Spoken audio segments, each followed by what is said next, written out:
네, 이번 시간은 151페이지 부합편을 공부해 보도록 하겠습니다.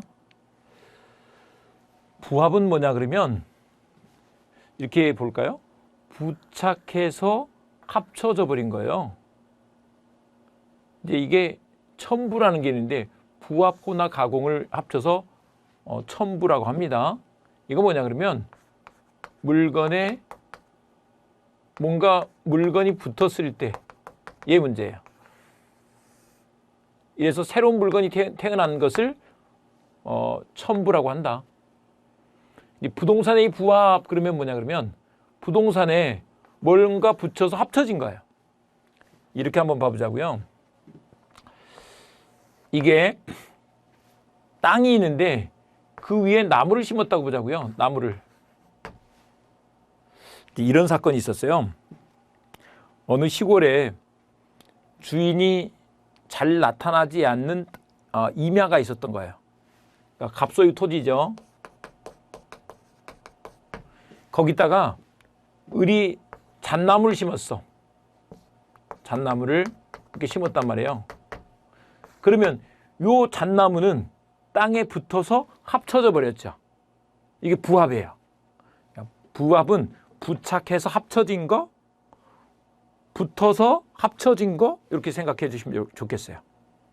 그때 요 나무를 누구 거로 해야 될까 이런 문제가 있어요.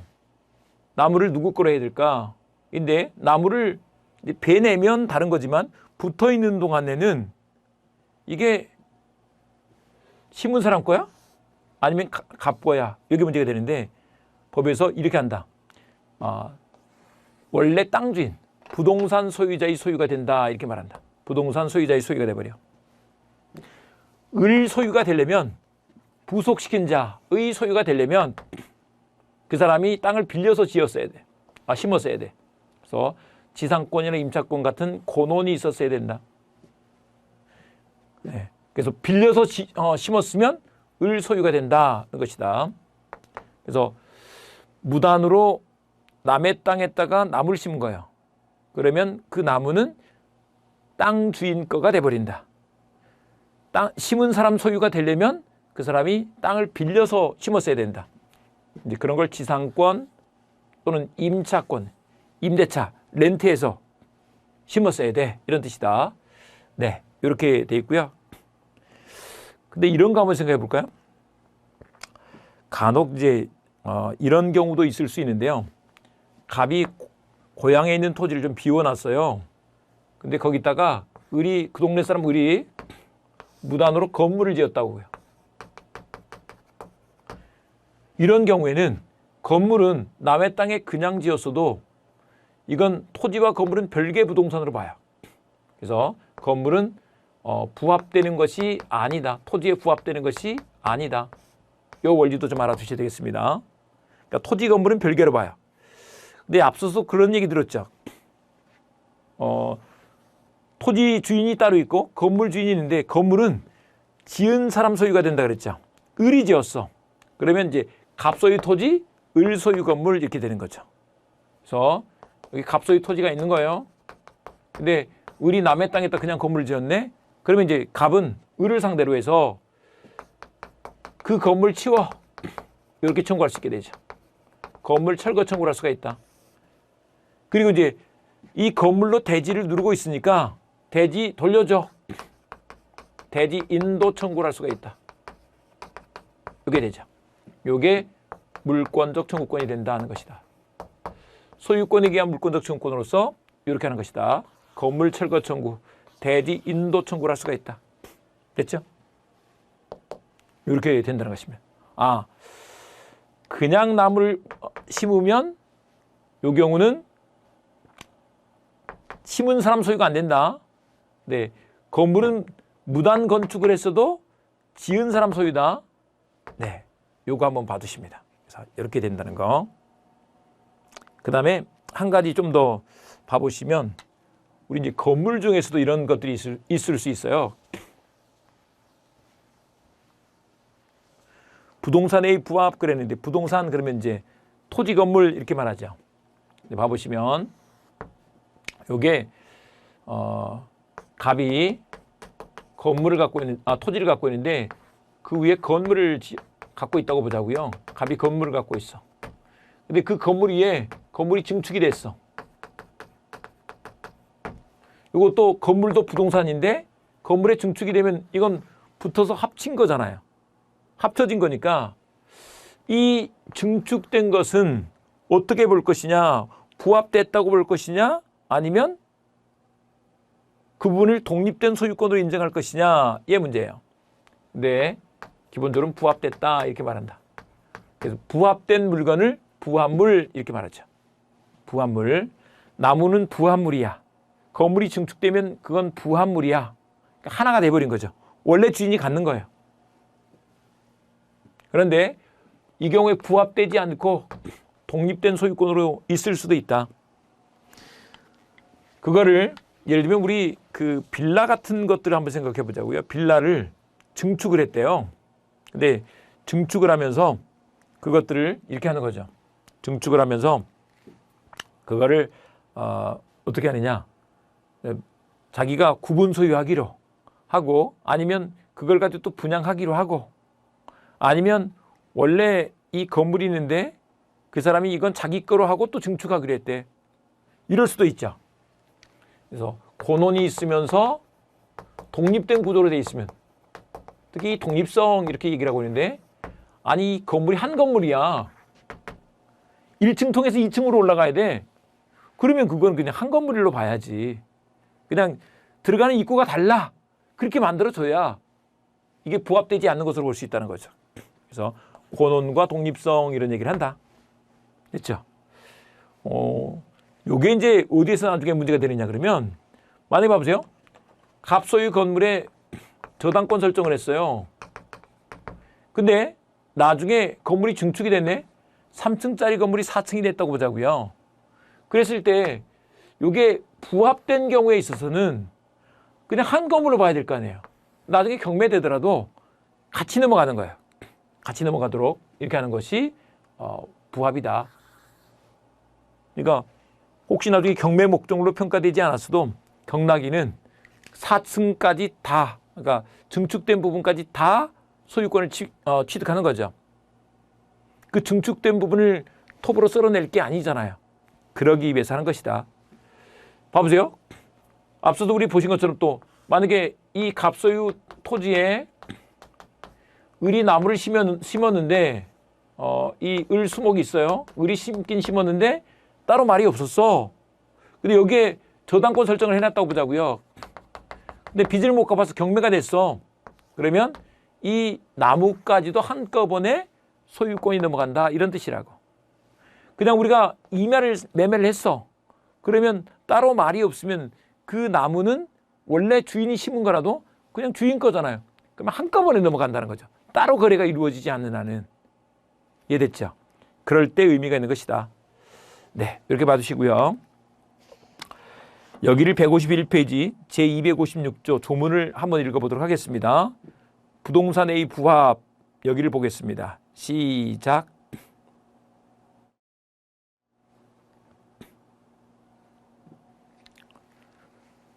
제256조 부동산 소유자 동그라미. 부동산 소유자는 그 부동산에 부합한 물건의 소유권을 취득한다. 소유권 취득 동그라미. 부동산 소유자가 소유권 취득을 한다. 그러나 타인의 권원세무, 권원에 의하여 부속된 것은 그러하지 아니하다. 권원이 있으면 부합되지 않죠. 부합 X라는 의미에서 고려를 세무를 했습니다. 부동산 소유자가 소유권을 취득하는데 권원에 의해서 부속된 경우에는 부합이 이루어지지 않는다. 그때는 이제 이 부속시킨 사람, 부속시킨 자의 소유가 되는 거죠. 네, 이렇게 받으시고요. 요게 이제 문제되니까 보고요. 우리 152페이지로 한 장 넘어가시면 공동소유가 나와 있습니다. 공동소유 요 내용을 한번 봐보도록 하겠습니다. 공동소유는 이런 경우를 한번 생각해 할 수가 있는데, 우리가 지금까지 공부한 내용들은 대부분 한 사람이 하나의 소유권을 갖고 있는 것을 말하는 거예요. 그런데 이 물건 하나를 여러 사람이 갖고 있는 경우를 한번 생각을 해보자고요. 하나의 물건을 여러 사람이 소유를 해. 이런 것을 뭐라고 한다? 공동 소유라고 한다. 보통은 그냥 단독 소유를 하는 거죠. 근데 단독 소유가 아니고 여러 사람이 같이 소유를 하는 거. 이런 것을 공동 소유라고 한다. 단독 소유가 아니고 공동 소유라고 한다. 근데 이제 이 공동 소유에 세 가지가 있다는 거예요. 그 세 가지가 뭐가 있느냐 그러면 공유, 합유, 총유. 요 세 가지가 있어. 근데 공유, 합유, 총유는 어떻게 나눠지느냐 하면 이 사람들이 어떻게 모였는지를 보는 거예요.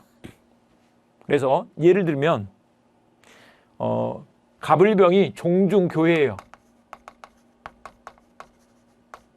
비법인 사단이야. 법인격 없는 사단, 권리 능력 없는 사단 이렇게 말한다. 우리 이제 권리 능력 없는 사단.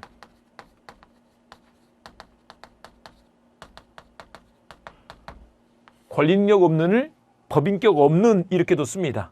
법인격 없는 사단 이렇게 쓴다. 근데 이 비법인 사단, 권리 능력 없는 사단, 법인격 없는 사단 그런데 종중교회 사람들이 모였잖아요. 그런데 우리 이제 사람들이 모인 단체를 사단법인이라고 그래요. 근데 사단법인이 되려면 등기까지 했어야 돼.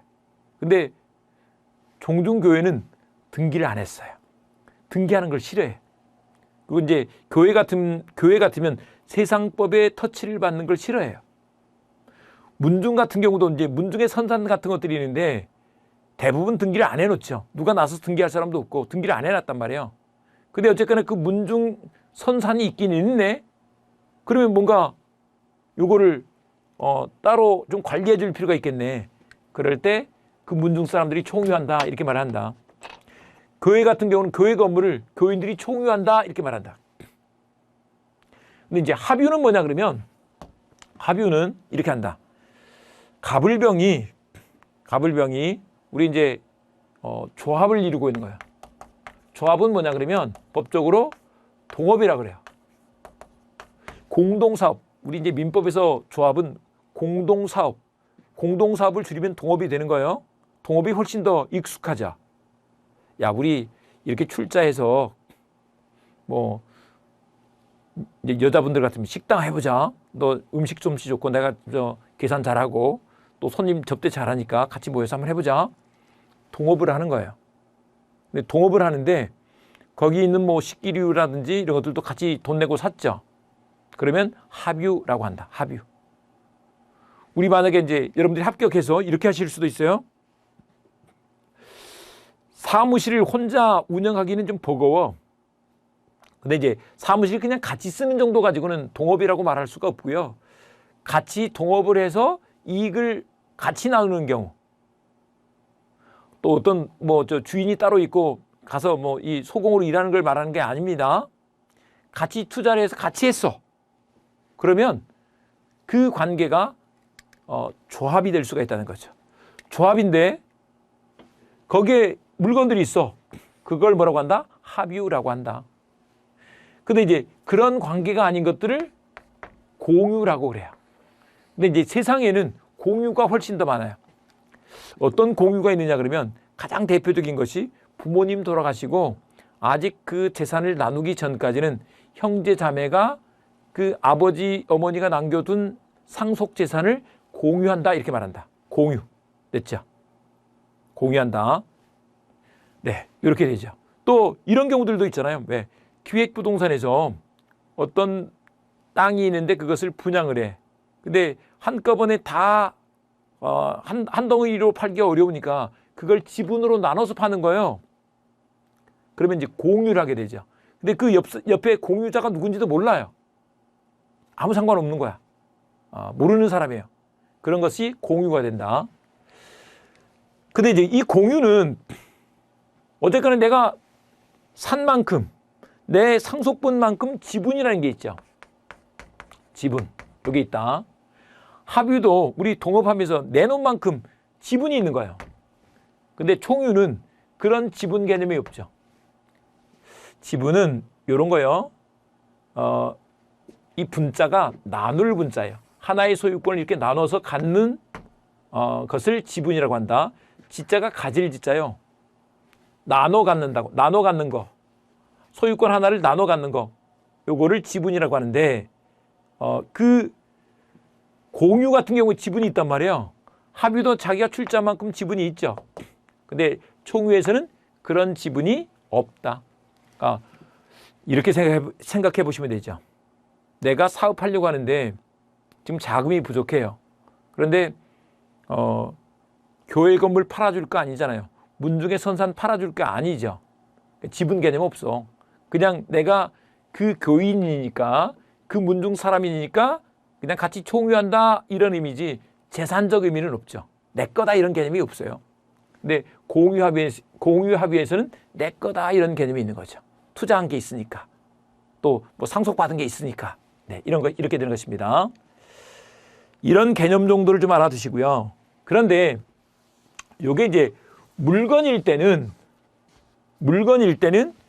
이렇게 공유합의 총유가 돼요. 공유합의 총유가 되는데 이게 기타 재산권, 물건이 아니라 기타 재산권이 되는 거예요. 그러면 그 앞에다가 준자를 붙여요. 그래서 준공동소유, 준공유, 준합유, 준총유 이렇게 말한다. 만약에 부모님이 전세권을 갖고 있었는데 부모님이 돌아가셨어요. 그러면 그 전세권을 만약에 삼형제가 있었어, 삼남매가 있었어. 그러면 그 전세권을 준공유하게 되는 거죠. 나중에 전세금도 나눠 갖는 거 아니에요. 준공유 이렇게 되는 것이다. 만약에 이 사람들이 전세를 얻어서 동업을 했어. 그러면 그 전세권을 준합유하는 거죠. 임대차 계약을 맺고 임차권을 갖고 있는 거예요. 근데 그러면 동업을 하는 사람들이 그 임차권을 준합유하는 거죠. 준합유. 됐죠? 그런데 이제 만약에 교회 건물이 없어서 남의 건물에 세를 들어갔어. 전세권을 가지고 세를 들어갔어. 그러면 그 교회 종중이 준총유를 하는 것이죠. 네, 됐죠? 그래서 준공동소유, 준공유, 준합유, 준총유라고 하는구나. 네, 됐죠? 이렇게 앞에다가 준자를 하나 붙여준다. 그래서 이제 정리를 해보면 이렇게 볼 수 있는데 이걸 공유합의 총유로 나누는데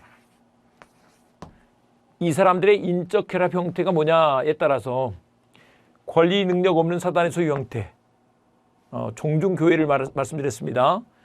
종중교회 그랬는데 종중은 우리 이제 일반적으로 문중이라 그래요. 근데 법에서는 종중이라고 부르는데 보통 좀 큰 단위의 문중을 종중이라고 하고 또 좀 작은 단위를 문중이라고 해요. 근데 이게 법에서는 근데 구별하지 않고 종중이라고 많이 부른다. 문중이라고 쓸 때도 있어요. 그다음에 이제 합유는 조합, 공동으로 사업을 하고 있을 때. 근데 이제 공유는 그런 관계가 아닐 때를 공유라고 한다. 됐죠? 근데 이제 세상에는 대부분 이 공유가 많아요. 시험은 거의 공유만 나오죠. 합의 총유는 잘 안 나오는데 전혀 안 나오는 건 아니에요. 나올 때도 있죠. 근데 그 기본 개념들 정도만 알고 계시면 나중에 합의 총유를 따로 이제 문제라든지 이런 데서 공부를 하시면 합의 총유가 뭔지를 알아요. 그러면 충분해요. 네, 이렇게 된다. 일단 152페이지 보시면 제3절 공동소유 1번 소설편의 세 번째 줄 있죠. 거기다 동그라미 칩니다. 공유, 합유, 총유 이 세 가지가 있다. 공동소유의 모습에 세 가지가 있네. 공유, 합유, 총유 이렇게 해놨습니다. 그리고 이제 공유는 여기서 이거 하나 보고 가겠습니다. 공유는 152페이지 1번 공유란 하나의 물건 동그라미 지분에 의해 소유하는 형태를 말한다. 지분 동그라미. 그런데 오른쪽에 가시면 동그라미 2번 공유는 일개의 소유권 동그라미 여럿이 나눠 갖는 거죠. 일개의 소유권을 여럿이 나눠 갖는 것을 지분이라고 한다. 근데 우리가 이런 거 공부했어요. 일물일권주의를 공부했죠. 하나의 물건은 하나의 소유권만 있다는 거예요. 하나의 물건에 하나의 소유권만 있는 것을 일물일권주의라고 한다. 네, 됐죠. 하나의 물건에 하나의 소유권만 있어. 그런데 그 하나의 소유권을 셋이서 나눠 갖는 거죠. 그런 것을 지분이라고 한다. 나눠서 갖는 거, 지분. 네, 요 개념 정도를 알아두시고요. 그 다음에 이제 공유에서 보실 것은 뭐냐 그러면 이런 거예요. 이제 어떤 문제가 있느냐 그러면 이게 하나의 물건을 만약에 한 사람이 갖고 있으면 아까 우리 앞서서 공부하신 것처럼 그 물건을 소유자 혼자서 사용수익 처분하면 돼요. 법률의 테두리 범위 내에서 지 알아서 하면 되죠. 사용수익 처분하면 돼. 그런데 공유에서는 소유자가 여러 사람이니까 자기 혼자 마음대로 하면 안 되죠. 그래서 요거를 어떻게 관리할 것인가, 처분할 것인가 이것을 법에다 정해놓은 거예요. 이렇게 저렇게 해라 하는데 그 내용을 중심으로 우리가 이제 봐보는 거예요. 봐보시면 이제 공유 지분이라는 개념이 있는데 소유권 한 개, 일물일권주의다. 그런데 지분 처분의 자유가 있다는 거예요. 지분 처분의 자유가. 지분 처분의 자유 그랬는데 이게 무슨 말이냐 그러면 예를 들면 봐보세요. 요 땅 한 필지에 대한 지분을 만약에 갑이 3분의 1 지분을 갖고 있다고 보자고요. 3남매 같으면 3분의 1, 각자 3분의 1 지분이 있는 거예요. 3분의 1 지분이 있는데 내 마음대로 팔아도 된다는 거죠. 아까 우리 그냥 좀 잘 이해가 안 되면 기획부동산 같은 경우는 내가 지분으로 그 땅을 사긴 했는데 그게 나한테 쓸 데가 없네. 내가 돈이 필요하네. 그러면 옆에 사람 누군지도 몰라요. 그냥 팔아버리면 돼. 이게 지분 처분의 자유다. 돈이 필요하면 그거 내 지분에다가 저당권 설정해서 돈 빌려 쓸 수도 있어. 저당권 설정.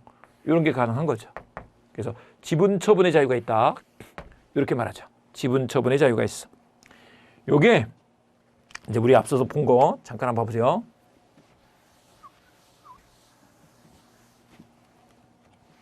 합의호에서는 지분의 개념은 있지만 지분 처분의 자유가 있지는 않죠. 알아야 되겠죠. 왜 그러겠어요? 동업을 하고 있는데 좀 수가 틀린다고 자기 지분을 딴 사람한테 넘겨버린대. 그러면 안 될 거 아니에요. 근데 공유에서는 그런 문제가 없으니까 자유롭게 해도 상관없어. 앞서서 말씀드렸습니다. 총유는 아예 지분 개념 자체가 없어. 지분 개념이 없다. 내가 그 교회 다니면 우리 교회, 안 다니면 우리 교회 아닌 거야. 내가 그 문중 사람이니까 우리 문중 선산이 있는 거지. 문중에서는 뭐 할아버지를 바꿀 수는 없으니까 탈퇴한다든지 이런 거 없습니다. 네. 그래서 지분 처분의 자유가 있다. 요거를 볼 건데요. 153페이지 보시면 263조 조문을 한번 봐보겠습니다. 시작.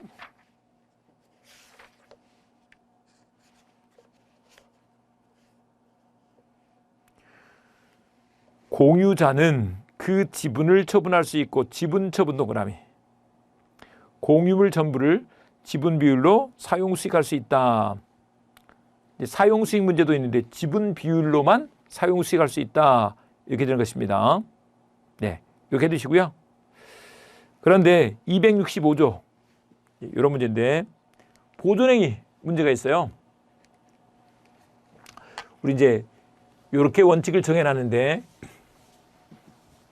보존행위는 각자 단독으로 할 수 있대.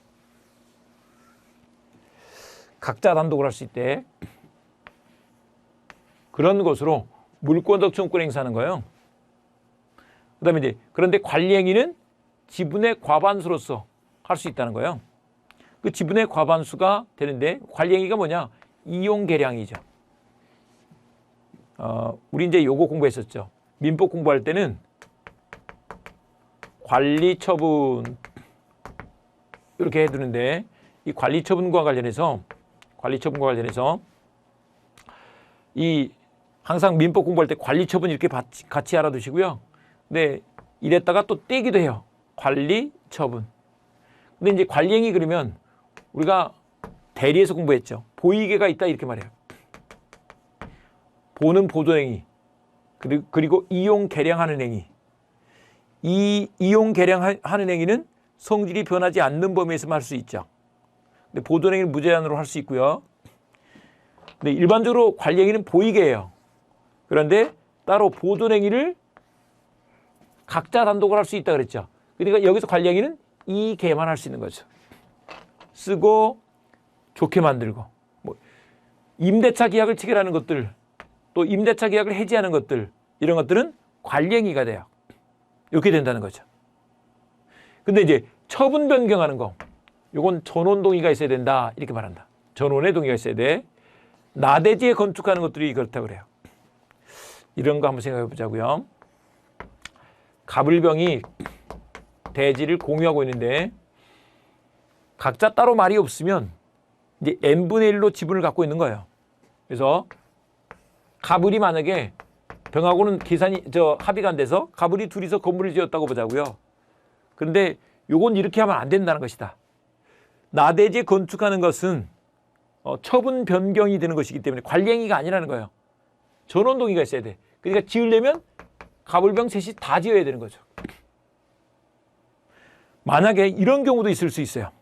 갑이 과반수 지분 5분의 3 지분을 가지고 있고 을병이 각자 5분의 1씩 지분을 갖고 있다고 이렇게 보자고요. 이런 경우에 갑이 혼자 건물을 지을 수 있느냐? 안 된다는 거죠. 전원 동의가 필요하다. 을병의 동의까지 필요한 것이죠. 네, 이렇게 된다. 이런 걸 한번 봐볼 건데요. 이런 예를 한번 봐볼게요.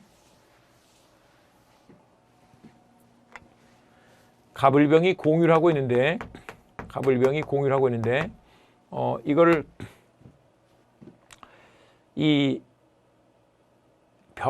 정이 아버지가 갖고 계시던 차를 훔쳐갔다고 생각해 보자고요. X를 자동차라고 하고 절취했다 이렇게 하죠. 이 도둑이 있어. 근데 아직 나누기 전이에요. 근데 만약에 갑을병이 지금 공유자인데 병이 막내가 정을 만났대. 그럴 때 야 내놔 할 수 있어야 되겠잖아요. 소유물 반환 청구. 돌려받으면 그 자동차가 보존이 되잖아요. 그렇죠? 근데 그때 갑을한테 연락할 틈이 어디 있냐고요. 도둑 만났는데 빨리 그냥 달라고 해야지. 돌려받으면 갑을한테도 이익이 되잖아요. 그러니까 해도 된다는 거야. 단독으로. 전화할 필요 없어. 전화하는 사이에 도망간다니까. 각자 단독으로 할 수가 있어. 그런데 그걸 넘어서서 이용계량 쓰는 거 이걸 어떻게 쓸 것인가 이런 걸 결정할 수 있죠. 그런 것들은 지분의 과반수로서 결정해야 된다. 네, 지분의 과반수로서. 이게 임대차 계약을 체결하는 것도 마찬가지예요. 만약에 봐보세요. 을병이 지금 둘이 합쳐서 5분의 2 지분을 가지고 있고요. 그 다음에 갑이 5분의 3 지분을 갖고 있어서 과반수 지분을 갖고 있는 거야. 여기서 과반수는 반수를 지난 걸 말해. 반수를 지난 것을 과반수라고 한다. 이 사람이 정한테 이 X를 좀 공유하고 있는데 임대차로 빌려줬다고 보자고요. 그러면 과반수 지분을 가진 사람은 빌려줄 권한도 있는 사람인 거죠. 그러니까 정은 아무 문제가 없어. 그러니까 임대차 우리 중개를 많이 할 거니까 임대차 중개할 때도 거기가 좀 지분이 복잡하다네. 근데 그걸 지금 계약하러 나온 주인이 있을 때 그 사람한테 과반수 지분이 있는지를 꼭 봐야 된다. 과반수 지분이 있는 사람하고 계약을 맺으면 문제가 없어. 근데 그 사람이 과반수 지분이 안 돼요. 그러면 안 되죠. 과반수는 반수를 지난 것이기 때문에 봐보세요. 여기서 과반수잖아요. 반수를 지난 것을 과반수라고 한다. 지날 과자예요. 그래서 2분의 1은 과반수가 아니라는 거죠. 2분의 1은 과반수가 아니다. 3분의 2, 5분의 3, 5분의 4 이런 것들이 과반수인 거죠. 그래서 과반수 지분을 가진 사람은 그렇게 할 수 있는 것이다. 그러면 혹시 이런 거 있지 않을까요? 을병이 뭐야. 나는 5분의 2밖에 없어서 아니면 5분의 1 지분밖에 없어서 말도 못하는데 갑이 그렇게 하네? 근데 갑이 갑이 그렇게 한 거에 대해서 을병이 뭐라 그러면 갑은 투자를 좀 많이 하시던지 이렇게 하면 되지. 이해됐죠? 투자를 많이 했으면 자기 마음대로 할 수 있을 건데 투자를 얼마 안 했잖아요. 자기 마음대로 못 하는 거죠. 됐죠? 투자를 많이 하시면 마음대로 할 수 있는 것이다. 투자를 적게 해서 지분이 적으면 안 되는 거죠. 다수파가 되면 돼. 다수파가 되면. 근데 다수파는 많이 투자를 했어야지 되는 거죠. 네, 이렇게 되고요. 그다음에 이제 공유물 분할 문제가 나올 건데 이 공유물 분할은 뭐냐 그러면 이렇게 갖고 있다가 나누는 거예요. 꼭 평생 간다는 게 어디 있어요. 갖고 있다가 이렇게 나눌 수 있다는 거죠. 이게 공유물 분할의 자유다. 분할의 자유가 있는데 그래서 분할 청구를 할 수가 있어요. 근데 우리 5년 내에서는 분할하지 맙시다 라고 특약을 할 수도 있어. 근데 이제 분할할 때는 갑을병이 모여서 이렇게 나눕시다. 그럼 그대로 가면 돼요. 협의 분할. 그런데 협의가 안 돼. 근데 꼭 나눠야 되겠네? 그러면 이제 법원에 가면 돼요. 이게 재판상 분할이에요. 근데 법원에 가면 판사가 자기 마음대로 하면 안 되는 거예요. 그때 어떻게 해야 되느냐? 법에서 기준을 정해주는 거죠. 현물 분할을 하는 거예요. 현물로 이렇게 나누세요. 이렇게 하는 거예요. 근데 현물로 분할하려고 봤더니 너무 작아서 나누는 게 의미가 없어. 그러면 그걸 경매로 팔게 하는 거예요. 경매로 팔아서 돈으로 나누는 거죠. 이게 대금 분할이다. 그래서 경매로 팔아서 돈으로 나누는 것이다. 이걸 기준을 정해주는 거죠. 판사가 자기 마음대로 판결하면 안 되잖아요. 법에서 기준을 정해주는 것이다. 이걸 교재로 잠깐 확인해 보도록 하겠습니다. 153페이지. 이번에 공유물의 보존행위가 나와 있는데 제265조. 보존행위는 각자가 할 수 있다 그랬죠. 보존 동그라미, 각자 동그라미. 그 보존행위 밑에다가 물권적 청구권 이렇게 한번 써보겠습니다. 물권적 청구권 행사하는 것을 말한다. 도둑을 만나서 돌려달라고 하는 거. 이것은 보존행위가 되고 각자 할 수 있어. 다른 형제한테 전화할 필요 없이 돌려받으면 되죠. 다른 형제한테도 득이 되는 것이니까.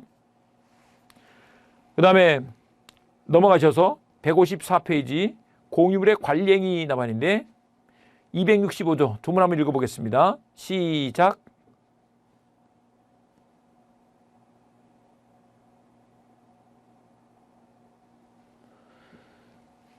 여기는 관리 동그라미, 지분의 과반수 동그라미. 여기서 지분의 과반수라는 것은 사람 머릿수가 아니에요. 지분을 그러니까 아무리 여러 사람이 모였어도 한 사람이 과반수를 확보하고 있으면 그 사람 말을 따라야 되는 거죠. 근데 그 관리행위가 뭐냐? 동그라미 1번 이용계량이죠. 이용계량, 이계 동그라미 C입니다. 네, 이렇게 해두시면 되겠고 264조 조문 한번 읽어보겠습니다. 시작.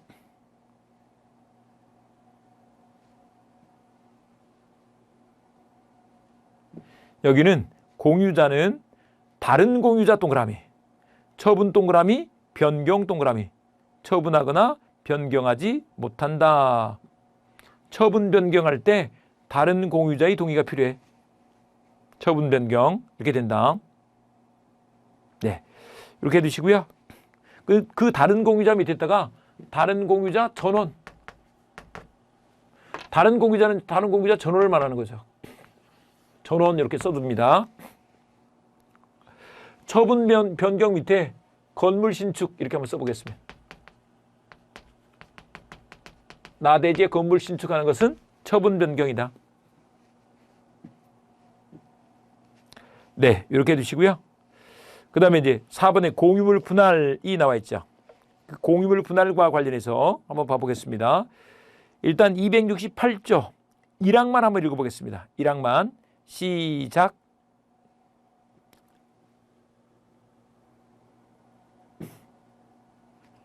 (1항에서) 공유자는 공유물의 분할을 청구할 수 있다. 분할 청구 동그라미. 이게 분할의 자유예요. 제목에서 분할의 자유에 따라 동그라미입니다. 그러나 5년 내의 기간으로 분할하지 아니할 것을 약정할 수 있다. 5년 동그라미, 약정 동그라미. 분할 금지 특약 이렇게 말할 수 있죠. 근데 이제 그런 게 없으면 분할할 수 있는 거예요. 근데 분할할 때 오른쪽에 가시면 2번에 협의에 의한 분할, 협의 동그라미. 그래서 협의 분할을 하는데 협의가 안 돼요. 그러면 3번 재판에 의한 분할, 재판 동그라미. 거기는 동그라미 1번에 협의가 되지 않은 경우, 협의 세모. 협의가 안 될 때 재판상 분할로 간다. 이렇게 말한다. 네, 이렇게 봐두시고요. 그 다음에 그 밑에 3번에 합의와 총유가 있는데 합의에서는 동그라미 1번 조합체 동그라미. 조합체 동그라미 치고 거기다가 동업 이렇게 써두겠습니다. 동업하는 것을 조합체라고 한다. 그 다음에 총유는 1번 종중교회 동그라미, 법인 아닌 사단 동그라미. 법인 아닌 사단 이거보다는 뭐 이제 더 발음이 쉬운 게 비법인 사단이거든요. 비법인 사단 이렇게도 많이 씁니다. 그럴 때 총유한다 라고 이렇게 말한다. 네, 이렇게 봐두시고요. 그러면 이제 우리가 소유권 편을 마쳤어요. 다음 시간에는 이제 용익물권 들어가서 지상권 편부터 공부를 해보도록 하겠습니다.